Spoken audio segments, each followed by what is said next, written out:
Alyssa Pajoli, Life Leadership Executive and Connection Coach, wanting to talk to you today about three things. 1, inner critic. 2, checking in. And 3, friendship. So when it comes to the inner critic, there's 2 components to this. 1, are you aware of what your own inner critic is having play nonstop subconsciously? And if you are aware, how often do you recognize it and do you choose to believe it? The second part of the inner critic is how often do you ask your spouse, especially if it's a male, what's your inner critic telling you today, babe? Do you believe it's true? How can I support you and sit with you in it, or how can we repurpose it, right?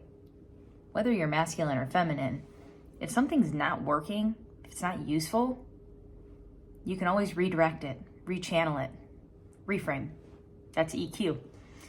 So inner critic, get clear on it, because if you're unaware of what your own inner critic is saying, it's dictating and preventing you from being able to connect and relate and hold space for other people's.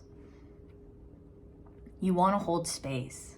A lot of the times I've been listening to a lot of male therapists, male coaches, and one of the things that I'm continuously learning is how men often feel so alone and afraid to share what's actually going on because they don't feel someone's going to be willing to hold it or able to hold it, and they don't want to burden someone with it.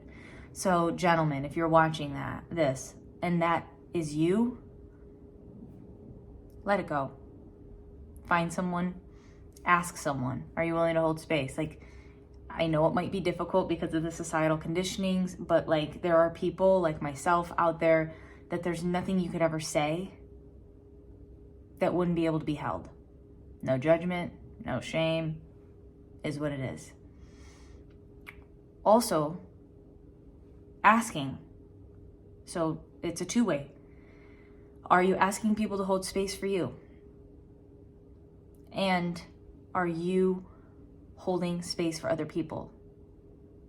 Are you inviting people to share something? What can I hold space for you on today, this week? What's your intention for this month? And how can I hold space in supporting you for that or in that? And then friendship.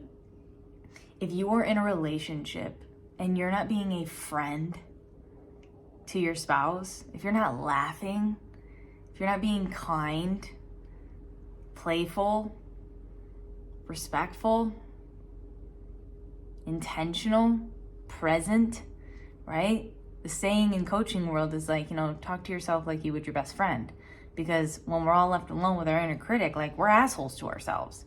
So we want to be looking at our spouse or our partner or our employees as if they're friends too. They are humans that are having their own inner experience, that we want to ensure that we are being able to laugh, because laughter is such an underutilized gift when it comes to your well-being, your happiness, longevity, and performance. So what is your inner critic? How can you hold space? And are you being a friend to yourself mentally and to others physically?